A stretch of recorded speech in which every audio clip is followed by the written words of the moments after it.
हम पृथ्वी पर जब किसी फाइटर जेट या मशीन की रफ्तार के बारे में बात करते हैं तो हम ज्यादातर इसका कंपैरिजन साउंड स्पीड से करते हैं, क्योंकि पृथ्वी पर आवाज की रफ्तार को सबसे तेज स्पीड्स में से एक माना जाता है। पर आज हम इस सवाल का जवाब जानेंगे, क्या साउंड स्पेस में तेज ट्रैवल करता है? इसे समझने के लिए हमें पहले ये समझना होगा कि आखिर साउंड क्या होता है। साउंड वेव होती है जिन्हें ट्रैवल करने के लिए एक मीडियम यानी माध्यम चाहिए होता है। साउंड का मीडियम सॉलिड, लिक्विड और गैस कुछ भी हो सकता है। इन मीडियम में मौजूद पार्टिकल्स की वाइब्रेशन से ही साउंड बनता है और ऐसे ही वेव बनकर एक जगह से दूसरी जगह जाता है। जब भी ध्वनि की उत्पत्ति होती है तो वह तरंगों के रूप में चलते हैं। वेव दो प्रकार के होते हैं, लॉन्गिट्यूडिनल वेव और ट्रांसवर्स वेव। लिक्विड गैस और प्लाज्मा में इसकी तरंग लॉन्गिट्यूड में चलती है और सॉलिड में इसकी तरंग ट्रांसवर्स वेव में चलती है। इन्हीं के माध्यम से ध्वनि का संचालन होता है। जब भी ध्वनि की तरंगें उठती हैं तो इसका सीधा असर उसकी गति से होता है। फ्रीक्वेंसी जितनी ज्यादा होती है उतनी तेजी से वह वाइब्रेशन एक माध्यम से दूसरे माध्यम तक पहुंचता है। गति धीरे होती है तो बहुत सारा वाइब्रेशन माध्यम में ही लॉस्ट हो जाता है। ध्वनि की एनटीपी यानी नॉर्मल टेम्परेचर एंड प्रेशर लगभग 332 मीटर प्रति सेकंड होता है। हम साउंड को हर्ट्ज में नापते हैं। अब आते हैं अपने मेन सवाल पर कि क्या साउंड स्पेस में तेज ट्रैवल कर सकता है? तो इसका जवाब है कि साउंड स्पेस में बिल्कुल भी ट्रैवल नहीं करता, क्योंकि स्पेस के वैक्यूम में कोई एयर नहीं होती है। और जैसा कि पहले बता चुका हूँ कि साउंड केवल वाइब्रेशन करने वाली हवा है और स्पेस में वाइब्रेशन करने के लिए कोई हवा न मौजूद होने के कारण वहां कोई साउंड नहीं है। एग्जाम्पल के लिए मान लेते हैं कि आप एक स्पेसक्राफ्ट में बैठे हैं और आपके साथ एक और स्पेसक्राफ्ट अंतरिक्ष में ट्रैवल कर रहा है। तो इस सिचुएशन में अगर आपके साथ वाला दूसरा स्पेसक्राफ्ट फट जाता है तो आपको कुछ भी सुनाई नहीं देगा। और यही कारण है कि चाहे स्पेस में आप बॉम्ब क्यों ना फोड़ लें, वहां पर कोई मीडियम ना मौजूद होने के चलते आपको थोड़ी सी भी आवाज नहीं आएगी, क्योंकि स्पेस में वैक्यूम होता है। वहां ऐसा कुछ नहीं होता जिसके जरिए साउंड वेव ट्रैवल कर सके। यही कारण है कि बॉम्बिंग्स, क्रैश्ड एस्टेरॉइड्स, सुपरनोवाज और बर्निंग प्लैनेट्स ऐसे कई इवेंट से निकलने वाली एनर्जी कई करोड़ एटम बम के बराबर होती है। पर इन सब के बावजूद इनमें होने वाले किसी भी धमाके में कोई आवाज नहीं होती, क्योंकि अगर हम अंतरिक्ष में होने वाले सुपरनोवा धमाके को सुन सकते तो शायद हमारे कान खराब हो चुके होते। एक स्पेसक्राफ्ट में बैठे रहने पर आप डेफिनेटली दूसरे एस्ट्रोनॉट को सुन सकते हैं, क्योंकि आपका स्पेसक्राफ्ट हवा से भरा है। यानी स्पेसक्राफ्ट के अंदर आवाज को ट्रैवल करने के लिए एक मीडियम मौजूद है। और यही कारण है कि एस्ट्रोनॉट आपस में एक दूसरे से अंतरिक्ष यान के अंदर आसानी से बात कर सकते हैं। इसके अलावा एक अलाइव ह्यूमन एस्ट्रोनॉट इसलिए स्पेस सूट में अपनी आवाज को सुन पाता है क्योंकि वह स्पेस सूट में मौजूद हवा के कारण सांस ले रहा होता है। यानी स्पेस सूट के अंदर भी एक मीडियम मौजूद होता है जो साउंड वेव्स को ट्रैवल करने के लिए रास्ता देता है। लेकिन अगर दो एस्ट्रोनॉट स्पेसक्राफ्ट के बाहर मौजूद होते हैं तो चाहे वह 1 इंच की दूरी पर क्यों ना हो, वह आपस में एक दूसरे की आवाज बिल्कुल नहीं सुन सकते, क्योंकि स्पेस में वैक्यूम के कारण साउंड को ट्रैवल करने के लिए कोई मीडियम मौजूद नहीं होता। यानी अगर एक एस्ट्रोनॉट दूसरे एस्ट्रोनॉट के कान के बिल्कुल पास एक गन को भी चलाए तो भी दूसरे को बिल्कुल भी उसकी आवाज सुनाई नहीं देगी और ना ही चलाने वाले एस्ट्रोनॉट को गन की कोई आवाज सुनाई देगी। हाँ, पर गन को चलाने वाले एस्ट्रोनॉट को एक तेज झटके से पीछे की ओर पुश मिलेगा, जिसकी वजह से वह अंतरिक्ष में पीछे की ओर तेजी से मूव करने लगेगा। इसीलिए स्पेस सूट 2 वे रेडियो कम्युनिकेटर से लैस होते हैं। रेडियो लाइट की तरह ही विद्युत चुंबकीय रेडिएशन का एक रूप है और इसीलिए स्पेस के वैक्यूम के माध्यम से ठीक से ट्रैवल कर सकता है। एस्ट्रोनॉट का ट्रांसमीटर साउंड वेव को एक रेडियो वेव में परिवर्तित करता है और स्पेस के माध्यम से रेडियो वेव को दूसरे एस्ट्रोनॉट को भेजता है, जहां यह दूसरे एस्ट्रोनॉट को सुनने के लिए साउंड में वापस चेंज हो जाता है। और इसी तरह अंतरिक्ष में मौजूद एस्ट्रोनॉट एक दूसरे से कम्युनिकेट कर पाते हैं। अब आप सोच रहे होंगे कि हमने तो कई ऐसी साइंस फिक्शन मूवीज देखी हैं जिनमें अंतरिक्ष में होने वाली वॉर्स और धमाकों में होने वाली आवाज को हमें सुनाया जाता है।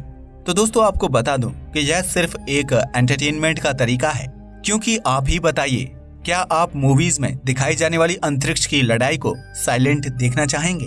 शायद आपको यह ज्यादा इंटरेस्टिंग भी ना लगे, इसलिए उनमें साउंड डाला जाता है ताकि देखने वाले को यह अच्छी लगे। पर इसके पीछे कोई भी साइंस नहीं होता और असलियत में अगर अंतरिक्ष में कोई बड़ा युद्ध होता है, चाहे उसमें परमाणु बम जैसे बड़े हथियार क्यों ना प्रयोग किए जाएं, हमें थोड़ी सी भी आवाज नहीं आएगी, चाहे वह परमाणु बम किसी एस्ट्रोनॉट के बिल्कुल बराबर में क्यों ना फटे। और यकीन मानिए कि ये अच्छा ही है कि अंतरिक्ष में कोई साउंड वेव्स ट्रैवल नहीं कर सकती, क्योंकि अगर ऐसा होता तो शायद हमारी पृथ्वी मौजूद ही ना होती, या फिर कहूं कि शायद हमारा यूनिवर्स ही मौजूद ना होता। और मैं ऐसा क्यों कह रहा हूं, इसका जवाब जानने के लिए मान लेते हैं कि हमारे अंतरिक्ष में साउंड वेव्स ट्रैवल कर सकती है और हमारे अंतरिक्ष में एक एटमॉस्फेयर मौजूद है, तो साउंड वेव्स को ट्रैवल करने के लिए एक मीडियम प्रोवाइड करता है। तो चलिए देखते हैं क्या होगा। नंबर 1, स्पेस कर देगा आपको बहरा। अगर हमारी स्पेस में साउंड वेव्स ट्रैवल कर सकती तो आप ये सोच भी नहीं सकते कि हमारा ब्रह्मांड कितनी ज्यादा साउंड वेव्स पैदा कर सकता है। सबसे पहले स्पेस में हो रहे कई तरह के phenomena like supernova explosion, asteroid collision आदि जैसे बड़े और भयानक प्रोसेसेस से होने वाली आवाज आपको सुनाई देगी, जिनसे पैदा होने वाली साउंड वेव्स की ताकत इतनी ज्यादा होगी कि वह हमारी पृथ्वी तक को टुकड़ों में तोड़ सकती है। इसके अलावा क्योंकि इस साउंड को ट्रैवल करने के लिए एक मीडियम की जरूरत पड़ती है और हमारी इमेजिनेशन में अंतरिक्ष में एक एटमॉस्फेयर मौजूद है जो साउंड वेव्स को ट्रैवल करने के लिए एक मीडियम बन जाता है, तो इस सिचुएशन में अब हमें हमारे सन पर होने वाले एक्सप्लोजन की भी आवाज साफ साफ पृथ्वी पर सुनाई देगी, जो लगभग 290 डेसिबल जितनी लाउड साउंड सुनाई देगी, जो आपको बड़ी आसानी से बहरा कर सकती है। अगर आप पृथ्वी पर खड़े हैं और स्पेस में एयर है तो आपको on average 125 decibels loud sound सुनाई देगी, जो आपको हर पल परेशान करती रहेगी। Number 2, all planets will be destroyed. इसके अलावा सिर्फ साउंड वेव्स ही प्रॉब्लम नहीं होगी। अब क्योंकि हमारे अंतरिक्ष में एक एटमॉस्फेयर मौजूद है, तो अब अंतरिक्ष में मूव करने वाले हर ऑब्जेक्ट पर एक एटमॉस्फेरिक फ्रिक्शन फोर्स लगेगा। हमारी पृथ्वी की ऑर्बिटल स्पीड लगभग 30 किलोमीटर पर सेकंड है, जो इतनी ज्यादा है कि फ्रिक्शन की वजह से ये भी जलना शुरू कर सकती है। एयर रेजिस्टेंस की वजह से सभी प्लैनेट्स की ऑर्बिटल स्पीड लगातार कम होने लगेगी, जिसका परिणाम ये होगा कि सभी प्लैनेट्स अपने अपने स्टार्स में स्पाइरल करते हुए गिरने लगेंगे। यानी हमारी पृथ्वी और बाकी के प्लैनेट्स अपने ऑर्बिटल मोशन के दौरान सूर्य की ओर बढ़ रहे होंगे और फाइनली सन में गिरकर डिस्ट्रॉय हो जाएंगे। इसके अलावा और क्योंकि आउटर स्पेस में फ्रिक्शन एंड रेजिस्टेंस जैसी चीजें आम हो चुकी हैं, तो फ्रिक्शन की वजह से स्पेस में हमारी स्पीड काफी लिमिटेड हो जाएगी, क्योंकि अगर हम हायर स्पीड पर ट्रेवल करने जाएंगे तो एयर एंड फ्रिक्शन की वजह से कोई भी high speed moving object like spaceship आसानी से जल सकता है। Number 3, all universe will become a big giant black hole. हमारे यूनिवर्स में ग्रेविटी एक ऐसी फोर्स है जो यूनिवर्स में मौजूद सभी पार्टिकल्स को एक साथ मिलाकर एक बड़ा ऑब्जेक्ट बनाती है, जो ज्यादातर स्फेरिकल शेप फॉर्म करने की कोशिश करते हैं। यानी फाइनली ये एक बबल में कन्वर्ट हो जाते हैं। और अब क्योंकि हमारे पूरे यूनिवर्स में एक एटमॉस्फेयर मौजूद है, तो इसके कारण अब स्पेस में मौजूद सभी मास ऑब्जेक्ट्स, चाहे वो प्लैनेट्स हो या स्टार्स, ग्रेविटी की वजह से एक जगह इकट्ठा होना शुरू कर देंगे, क्योंकि इन सभी ऑब्जेक्ट्स के बीच में अब एयर मॉलिक्यूल्स इंटरेक्ट कर रहे होंगे, जो ऑब्वियसली मैटर ही है। यानी पूरा मैटर आपस में इंटरेक्ट करते हुए एक जगह पर इकट्ठा होना शुरू कर देंगे, जो किसी भी मैसिव ब्लैक होल का रूप ले लेगा। एक ऐसा ब्लैक होल जो हमारे पूरे यूनिवर्स के मैटर से बना होगा।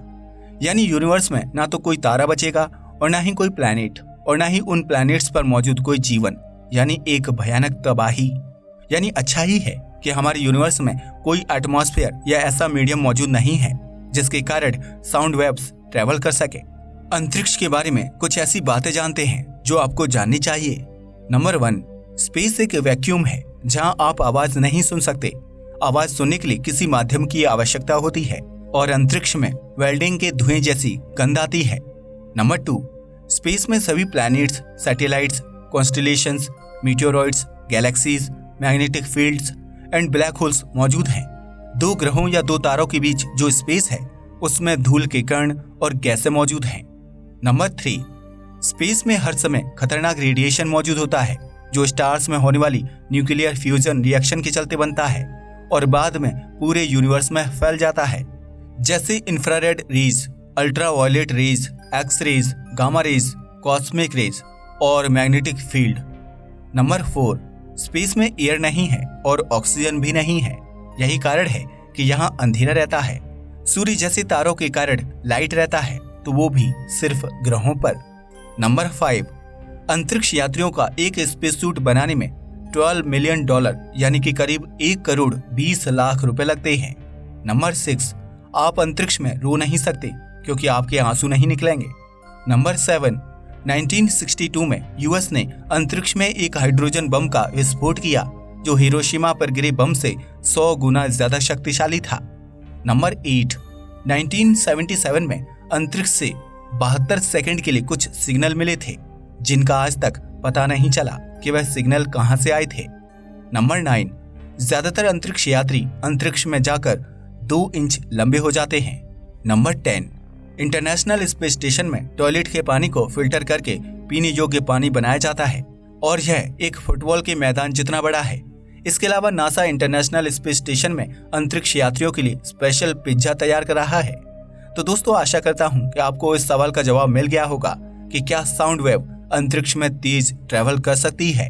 वीडियो पसंद आया हो तो उसे लाइक और शेयर करें, साथ ही चैनल को भी सब्सक्राइब करें। जय हिंद दोस्तों।